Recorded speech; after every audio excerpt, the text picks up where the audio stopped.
All right, so let's do this. We are going to, this is going to be end result over here. This is still work in progress. This is finished. All right, so let's get started. Directions for paper size are given by me, so follow those directions. Then you are going to choose what word or name you are going to use. So my first example had MS period A, like for Ms. Andrews. So we need some block letters. And just off the cuff, I'm deciding if I'm doing like straightforward or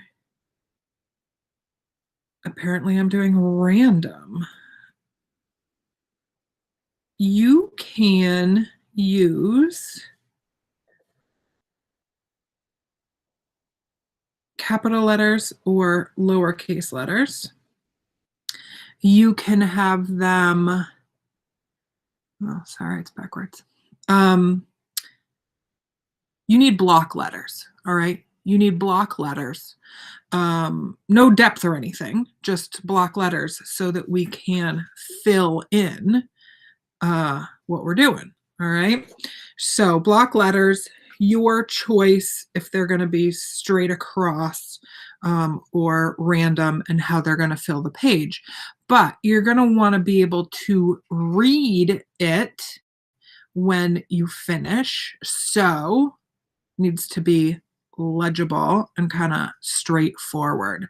So whatever it is that you choose, whether it's your name or a word, that's what you're going to put on your paper first.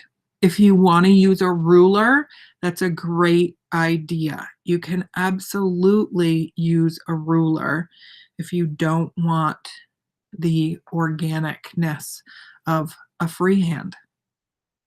Absolutely. Once you have your word or name down on the paper, then you need to divide up the space. And I want you to divide up the space using free-form lines or organic lines.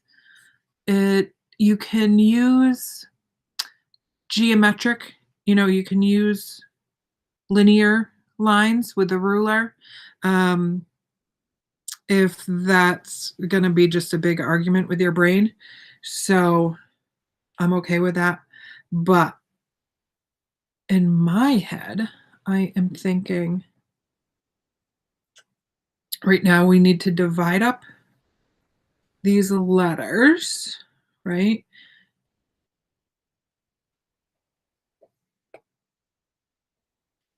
We're dividing up the space in a unique way.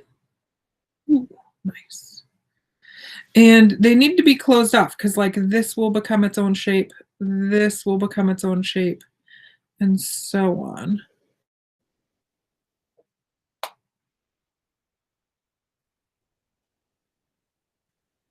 So I like the free formness.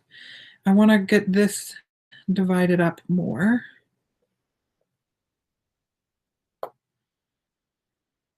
Come down this way.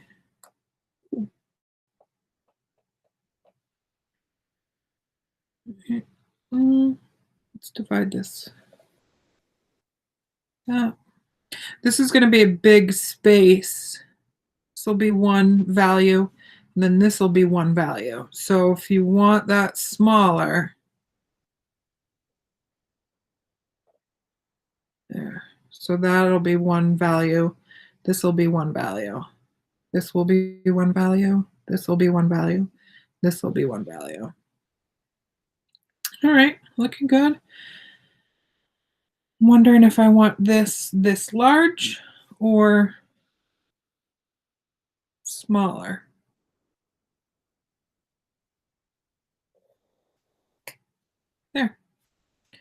All right. Okay. So now that's divided into a reasonable amount of sections. Okay. A reasonable amount. Then you're going to shade each section.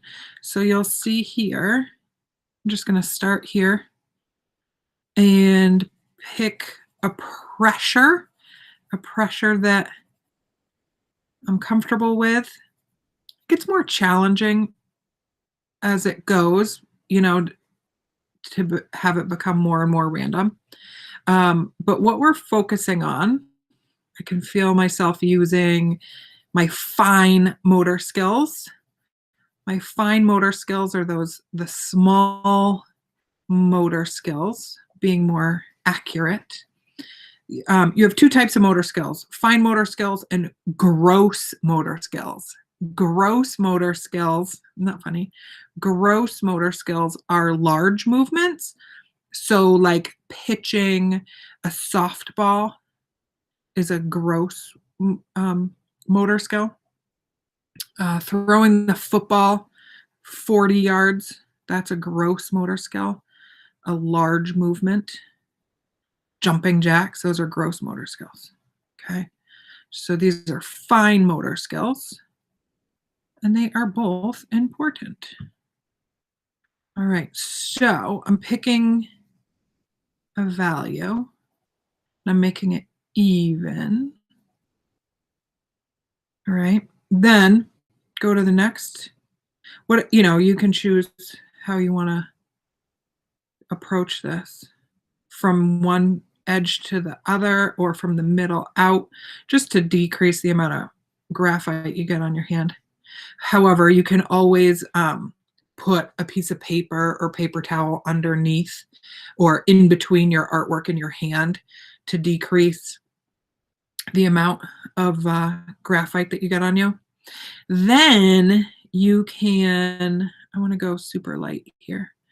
So I'm barely touching the paper to get a really, really light value.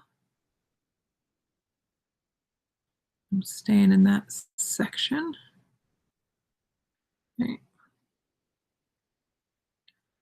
Maybe I'll make this one darker. And I can always lighten it with an eraser too. Then what the cool part is we are not limited to one pencil.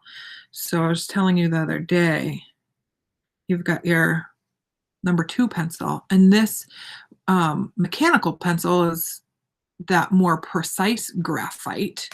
And then we've got a number 2 pencil with, it's a wider lead.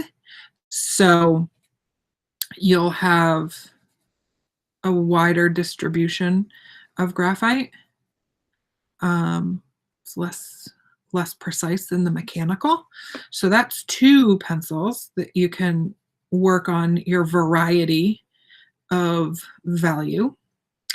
And then in your supply bag, you have 2 more drawing pencils. So your B is going to be a softer lead, and your H is a harder lead. So your harder lead is going to be lighter, and your softer lead is going to be darker. All right, so this is super fun, and you can keep on going. There, make that lighter. Cool, right? And then I'm going to put it dark. So keep the variety going. See how many values you can get out of those 3 or 4 pencils. And if you have more of your own, great. Just makes it more interesting.